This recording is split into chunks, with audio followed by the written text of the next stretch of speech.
എന്താണ് ഇപ്പൊ സിനിമയൊന്നുമില്ലേ? അതോ വല്ല കാസ്റ്റിംഗ് കോളിനും വേണ്ടി ഡയറക്ടർമാരുടെ മുന്നിൽ കിടന്ന് അഭിനയം കാട്ടിക്കൂട്ടുന്നത് അവിടെ നടക്കാത്തത് കൊണ്ടാണോ ഈ സോഷ്യൽ മീഡിയയിൽ വന്ന് ഇമ്മാതിരി കോപ്രായങ്ങളൊക്കെ കാണിക്കുന്നത്? എന്താ പറയുന്നത്, എന്താ ചെയ്യുന്നത് എന്നതിനെക്കുറിച്ച് തരിമ്പെങ്കിലും ഒരു ബോധമുണ്ടോ ഈ മനുഷ്യന് എന്നാണ് ആളുകൾ ചോദിക്കുന്നത്. താള പെറ്റു എന്ന് കേൾക്കുമ്പോൾ കയറെടുക്കാൻ ഓടുന്ന മണ്ടന്മാർക്കൊക്കെ ഒരു സിലബസ് ഉണ്ടാക്കി കൊടുത്താൽ അതിൽ ഫസ്റ്റ് റാങ്ക് കിട്ടാൻ യോഗ്യതയുള്ള ഏക അഭിനയ സിംഹം നമ്മുടെ സ്വന്തം പ്രകാശ് രാജ് തന്നെയാകും. ഈ നാട്യവിസ്മയത്തിന്റെ അടുത്ത അംഗം കണ്ട് ആരും അന്തം വിട്ടു പോവരുത്. കഴിഞ്ഞ ദിവസം കക്ഷി അങ്ങ് ബംഗളൂരുവിലിരുന്ന് ഫേസ്ബുക്കിൽ ലൈവൊക്കെ ഇട്ട് ഒരു കരച്ചിൽ നടത്തിയിരുന്നു. ആരുടെയും ഉള്ളുലയ്ക്കുന്ന രംഗം കണ്ട് കണ്ണ് നിറഞ്ഞുപോയി. അതിതാണ്, പ്രിയ സുഹൃത്തുക്കളെ, നിങ്ങളുമായി ഒരു തമാശ പങ്കുവയ്ക്കാനുണ്ട്. എൻ്റെ വോട്ട് വെട്ടി, ഞാൻ 65 ലക്ഷത്തിൽ ഒരാളായി, ഗെയിം ഓൺ എന്നിങ്ങനെയായിരുന്നു പുള്ളിയുടെ പരാതി പറച്ചിൽ. പാവം, താൻ ജനിച്ചതും വളർന്നതും ഈ മണ്ഡലത്തിലാണെന്നും സ്കൂളും കോളേജും നാടക പ്രവർത്തനങ്ങളും ഒക്കെ ഇവിടെയായിരുന്നുവെന്നും എന്തിന് താനൊരു MP സ്ഥാനാർത്ഥി കൂടി ആയിരുന്നുവെന്നൊക്കെ പറഞ്ഞ് വിതുമ്പി ഒരു ഇമോഷണൽ ഡ്രാമയാണ് കാട്ടിയത്. ഇത് കണ്ട് അന്തം വിട്ട കുറെ എണ്ണമെങ്കിലും പാവം പ്രകാശ് രാജിന്റെ വോട്ടവകാശം കവർന്നെടുത്തു എന്ന് പറഞ്ഞ് തെരുവിൽ ഇറങ്ങുമെന്നാണ് കക്ഷി കരുതിയത്. എന്തായാലും നല്ല തമാശ തന്നെയാണിത്. ഈ മനുഷ്യന്റെ ഈ അഭിനയം കണ്ടിട്ട് ദേഷ്യം തോന്നണോ അതോ പുച്ഛം തോന്നണോ എന്ന കൺഫ്യൂഷനിലാണ് ആളുകൾ. ഇയാളുടെ ഈ ഓവർ ആക്ടിങ് കണ്ട് എങ്ങോട്ടാണ് ഓടേണ്ടത് എന്നറിയാതെ പകച്ചു നിൽക്കുന്നവരാണ് ഭൂരിഭാഗവും. എന്നാൽ ഇതിന്റെ പുറകിൽ വേറെയും ചില കിടിലൻ കഥകളുണ്ട്.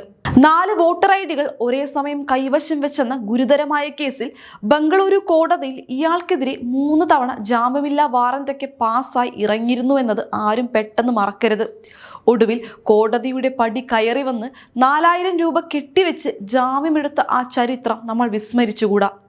Advocate K. ദിലീപ് കുമാർ കൊടുത്ത ആ സ്വകാര്യ പരാതിയിൽ പറയുന്നത് കർണാടക, തമിഴ്നാട്, തെലങ്കാന എന്നിങ്ങനെ പലയിടത്തായി വോട്ടർ പട്ടികയിൽ ഒരേ സമയം പേര് ചേർത്ത് കളിച്ച കള്ളക്കളികളെ കുറിച്ചാണ്. അപ്പോൾ പിന്നെ സ്വന്തം പേര് വെട്ടിമാറ്റിയെന്ന് പറഞ്ഞ് കരയുമ്പോൾ ആദ്യം ആ 4 വോട്ടർ ID കൈവശം വെച്ചതിന്റെ പാപം എങ്ങോട്ട് കഴുകിക്കളയുമെന്ന് കൂടി ആലോചിക്കണം. ഈ വക നാടകങ്ങളുമായി ഇറങ്ങി പുറപ്പെടുമ്പോൾ പിന്നിലുള്ള കറുത്ത ചരിത്രം ഒന്ന് ഓർക്കുന്നത് നല്ലതാണ്. ഇതിനു പുറമെയാണ് ആ ധർമ്മസ്ഥല മഞ്ജുനാഥ ക്ഷേത്രത്തിനെതിരെയുള്ള ആസൂത്രിത ഗൂഢാലോചന കേസ്. പവിത്രമായ ആ ക്ഷേത്രത്തെ തകർക്കാൻ കൂട്ടക്കുഴിമാട നാടകം കെട്ടിച്ചമച്ച ചിന്നയ്യ എന്ന ശുചീകരണ തൊഴിലാളിയുമായി ചേർന്ന് നടത്തിയ കോടികളുടെ കളിയിൽ ഇയാളുടെ പേര് ഹൈക്കോടതി റിട്ട് ഹർജിയിൽ വന്ന് കൊടികുത്തി നിൽക്കുകയാണ്.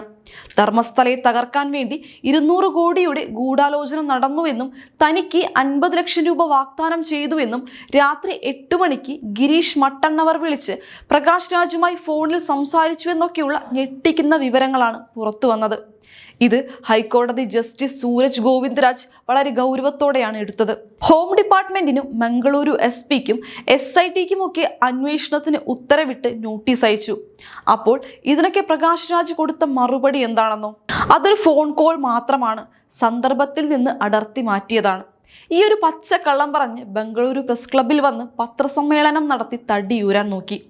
ചെയ്തു കൂട്ടിയ കോടികളുടെ ഗൂഢാലോചനയൊക്കെ പച്ചയായി ചെയ്തിട്ട് അവസാനം അതൊരു ഫോൺ കോൾ മാത്രമാണെന്ന് പറഞ്ഞാൽ ആരും വിശ്വസിക്കുമെന്ന് കരുതാൻ മാത്രം ഈ നാട്ടിലെ ജനങ്ങൾ വിവരമില്ലാത്തവരാണെന്ന് ധരിച്ചു വെച്ച ആ കുടില ബുദ്ധിയുണ്ടല്ലോ, അതിനാണ് ആദ്യം ഒരു സല്യൂട്ട് കൊടുക്കേണ്ടത്. തീർന്നില്ല, ഇനിയാണ് അടുത്തത്.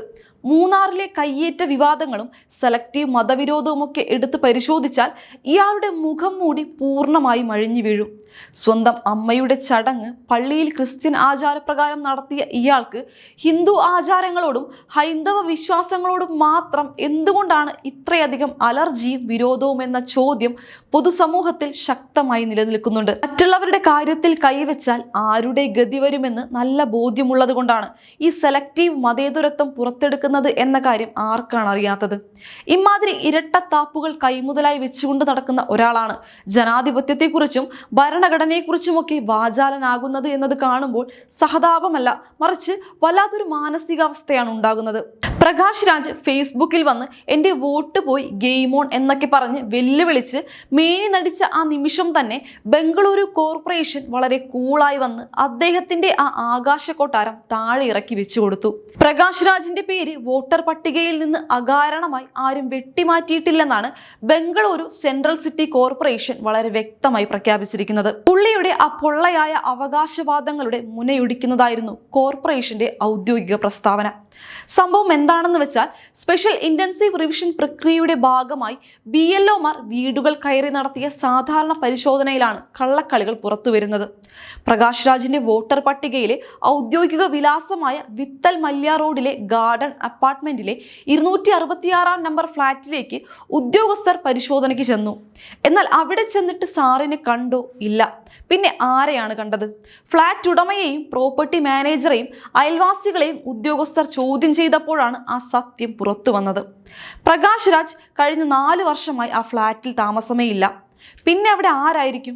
തികച്ചും മറ്റൊരു വാടകക്കാരനാണ് ആ ഫ്ളാറ്റിൽ ഇപ്പോൾ താമസം. പിന്നെ എന്ത് ചെയ്യണം ഇവർ? ഇലക്ഷൻ കമ്മീഷന്റെ ചട്ടപ്രകാരം ആ വിലാസത്തിൽ താമസമില്ലാത്തതിനാൽ ഉദ്യോഗസ്ഥർ കൃത്യമായി മഹസർ തയ്യാറാക്കി അദ്ദേഹത്തിന്റെ പേരിന് നേരെ മാറി താമസിച്ചു എന്ന് രേഖപ്പെടുത്തുക മാത്രമാണ് ചെയ്തത്. അല്ലാതെ ആരുടെയും വോട്ട് കട്ടുകൊണ്ടുപോയി കയ്യിൽ കൊടുത്തിട്ടില്ല. വിവരമറിഞ്ഞ് ചൊവ്വാഴ്ച ഒരു മുതിർന്ന ഉദ്യോഗസ്ഥൻ പ്രകാശ് രാജുമായി ഫോണിൽ സംസാരിച്ചപ്പോഴും താൻ ആ വിലാസത്തിൽ ഇപ്പോൾ താമസിക്കുന്നില്ല എന്ന് അദ്ദേഹം തന്നെ സമ്മതിക്കുകയും ചെയ്തു. എന്നാൽ ശാന്തിനഗർ മണ്ഡലത്തിലെ മറ്റൊരു വിലാസത്തിലാണ് താനിപ്പോൾ താമസിക്കുന്നതെന്നാണ് അദ്ദേഹം ന്യായീകരിച്ചത്. അങ്ങനെയെങ്കിൽ പുതിയ വിലാസത്തിന്റെ രേഖകൾ വെച്ച് ഫോം സമർപ്പിച്ച് വോട്ട് അപ്ഡേറ്റ് ചെയ്യാവുന്നതേ ഉള്ളൂ. ഇത്രയും സിമ്പിളായ ഒരു കാര്യം അറിയാഞ്ഞിട്ടാണോ അതോ അറിഞ്ഞുകൊണ്ട് നാട്ടുകാരെ പറ്റിക്കാൻ നോക്കിയതാണോ? സ്വന്തം വിലാസം മാറിക്കഴിഞ്ഞിട്ടും അത് കൃത്യസമയത്ത് പുതുക്കാൻ മടി കാണിച്ചിട്ട് തിരഞ്ഞെടുപ്പ് കമ്മീഷന്റെയും ഭരണ സംവിധാനങ്ങളുടെയും തലയിൽ കെട്ടിവെച്ച് താനൊരു വലിയ വിപ്ലവകാരിയാണെന്ന് വരുത്തി തീർക്കാൻ നോക്കുന്ന ആ കുബുദ്ധിയുണ്ടല്ലോ, അത് കയ്യടി അർഹിക്കുന്നുണ്ട്. ജനങ്ങളെ വിഡ്ഢികളാക്കാമെന്നും താൻ എന്ത് കാട്ടിക്കൂട്ടിയാലും കയ്യടിക്കാൻ ആളുകളുണ്ടെന്നും വിശ്വസിക്കുന്ന പ്രകാശ് രാജിന് കോർപ്പറേഷന്റെ ഈ ഔദ്യോഗിക പ്രസ്താവനയിലൂടെ മുഖത്ത് കിട്ടിയത് നല്ല ഒന്നാം തരം കരണം പുകഞ്ഞ അടിയാണ്. ജനാധിപത്യ പ്രക്രിയയെയും നിയമവ്യവസ്ഥയെയും കളിപ്പാട്ടമാക്കാമെന്ന് കരുതിയാൽ കോടതിയും ജനങ്ങളും ഒരുപോലെ കണ്ണു തുറന്ന് നോക്കുമെന്നും മറുപടി തരുമെന്നും ഇനി വരുന്ന കാലങ്ങളിലെങ്കിലും കക്ഷി തിരിച്ചറിയുന്നത് നന്നായിരിക്കും. ഈ ഗെയിം ഓൺ നാടകങ്ങളൊക്കെ സ്വന്തം വീട്ടിൽ മാത്രം മതിയെന്നും നിയമം നിയമത്തിന്റെ വഴിക്ക് പോകുമ്പോൾ അവിടെ ചെന്ന് ഈ കോപ്രായങ്ങൾ കാണിച്ചാൽ കിട്ടുന്ന പണി വളരെ വലുതായിരിക്കുമെന്നും ഓർമ്മിപ്പിക്കുന്നു. ജനങ്ങളെ വിഡ്ഢികളാക്കി ജീവിക്കുന്ന ഈ കാപഢ്യത്തിനെതിരെ ഇനിയെങ്കിലും തുറന്ന കണ്ണുകളോടെ സമൂഹം പ്രതികരിക്കേണ്ടിയിരിക്കുന്നു. അപ്പോൾ ഈ അഭിനയ കുലപതിയുടെ അഭിനയം എങ്ങനെയുണ്ട്? നിങ്ങൾക്ക് ഇഷ്ടപ്പെട്ടോ? താഴെ കമന്റ് ചെയ്യുക. മറ്റൊരു വിശേഷവുമായി നമുക്ക് വീണ്ടും കാണാം. നന്ദി.